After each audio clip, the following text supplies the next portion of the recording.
My dear friends, we have begun the holy season of Lent last Wednesday, and as we go through the gospel narrative today on the temptation of Jesus, we will learn something that will help us in our Lenten journey and truly experience the meaning of the season of Lent.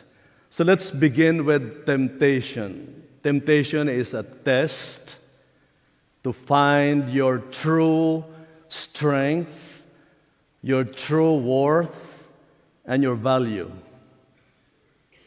If you survive the test, your ratings will go high. Like what they do with the cars.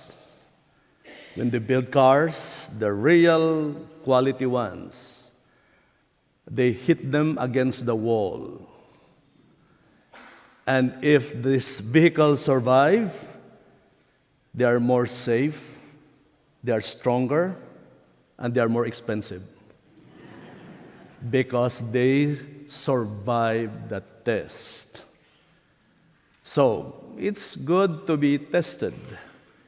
So you know your true strength and value, and your ratings will go high. Now, before Jesus did his ministry, he spent 40 days and 40 nights in the desert to be tested, to be tempted. And here is the display of the strength of Jesus.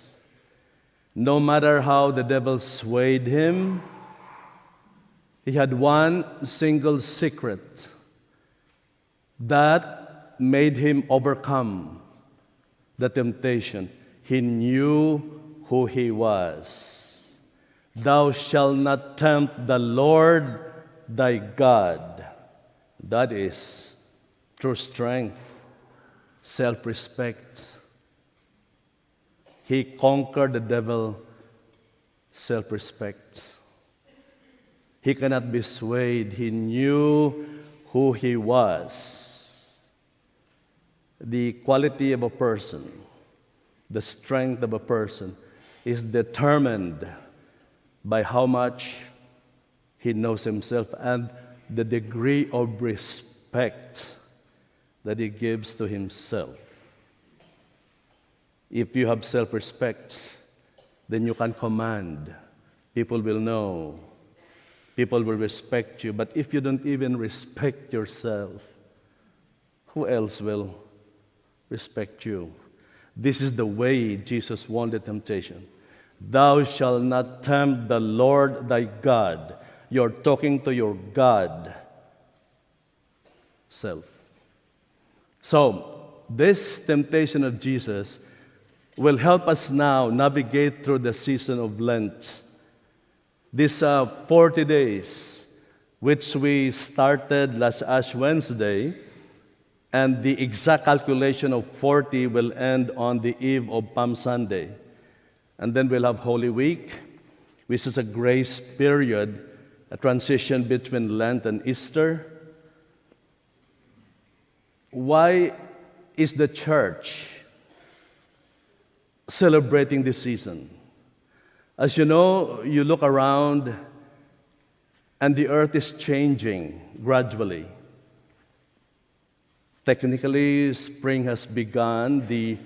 Look around, there is the temperature rising and the light. And all of this is causing changes around us. We have the first rain of spring a couple of days ago, and then everything is waking up from the death of winter to new life. 40 days of gradual transition. The earth and the moon and the sun are gradually aligning, and it will reach its peak exact 40 days, impeccable calculation. This is the wonder of creation. It never misses. Very exact. Somebody must have designed this. Impeccable precision every year at this time, when the sun and the moon and the earth, they align. And then this will end 40 days when nights and days are equal, and that is the season of Easter. In the ancient calendar of the Jews, it is called the 14th day of Nisan. One S. If you double that, it will become a car. Nisan is the perfect alignment of earth, and that is the celebration of new life. Everything is alive again. So the church, in these 40 days, is inviting us to join this drama of transition, of new life. Look at the dry branches of the trees. There are new sprouts coming. We are seeking to celebrate this new life. Where is this new life? Where can we find it?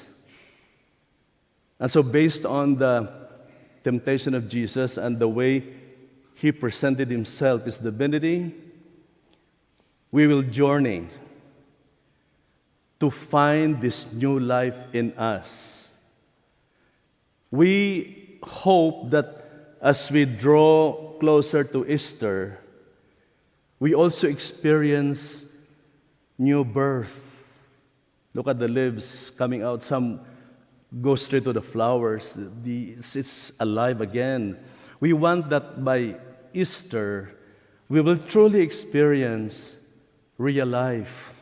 That's what we are seeking. That we want to die to the things that are not good for us. Like when the landscapers, they trim the bushes, dead branches. We want to trim these parts of ourselves that have died so that we can experience new life. So the way to do this is to look into ourselves as Jesus did. And we will discover that there are 3 levels of self. We will need the help of psychologists and sacred writers like Thomas Merton, Ignatius of Loyola. They have analyzed the human psyche, the human personality. And if we go into ourselves, we will discover that there are 3 levels of self. We have to understand these 3 levels of self so we can identify what we will cut and what we will cultivate in our search for true life as the universe is doing it. So, the first level of self, which the psychologists will call, they call it the actual self. It's the self that we project to the world. It's the self that we dress because we have to be with people. We comb our hair if we have any because we will meet people. Okay? It is the self that we want to determine the reaction of other people to us. It's happening in all levels of nature, from the plants to the animals. Look at the cactus. Because it is so tender, it has thorns. It's telling predators, hey, don't mess with me, I'm tough. Right? Like even the fish, all those colorful spikes are poison. Approach a cat and threaten it, it will show its fangs. It is projecting something to the world that don't mess with me. I am tough. So we want to be sharp. We want to show that we are strong, and that is the actual self that we project. Even the fruits, the orange is attractive, but it has bitter oil to ward off insects, not to mess with it. So, the self is like that. The actual self which we project and we paint. We paint it because that's how we want to be seen, so that people will react according to how we want them to react. We want to control that, the actual self. But then as we go close to our driveway, we take off the car, we go open the door, go to the room, take Kleenex or cotton to wipe away the paint. It is not that tough. And then the dress and we take them off. And one parishioner advised, Father, after 65, don't do that in front of a full-length mirror. Because you will discover that your birthday suit will need a lot of ironing. It's not that tough. The real self. That is the real self. It is alone. It is scared. It is clumsy. It is worried. It is the Clark Kent behind Superman. Superman's critique of human nature. Indecisive, scared, alone. The real self. But then there is another level of the self that we don't have to paint, or a self that should not be scared, the true self. What is the true self? That's what Jesus discovered about him. I am the Lord your God, the true self. What is this true self? Remember, Ash Wednesday, we have ashes because when God made us, He scooped dirt and shaped it into human form. Isn't that exciting? We are dirt. We came from dirt. But then God breathed the breath of life on our nostrils, and we became a living being, which means that our true self is the image and likeness of God. God here, in the sanctuary of my soul, my true self is the face of God that He gave me. And therefore, I don't have to paint it.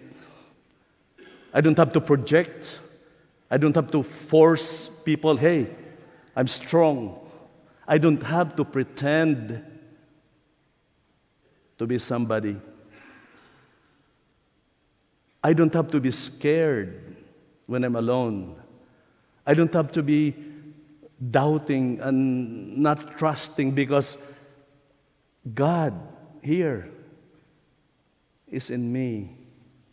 His image is in me, my true self.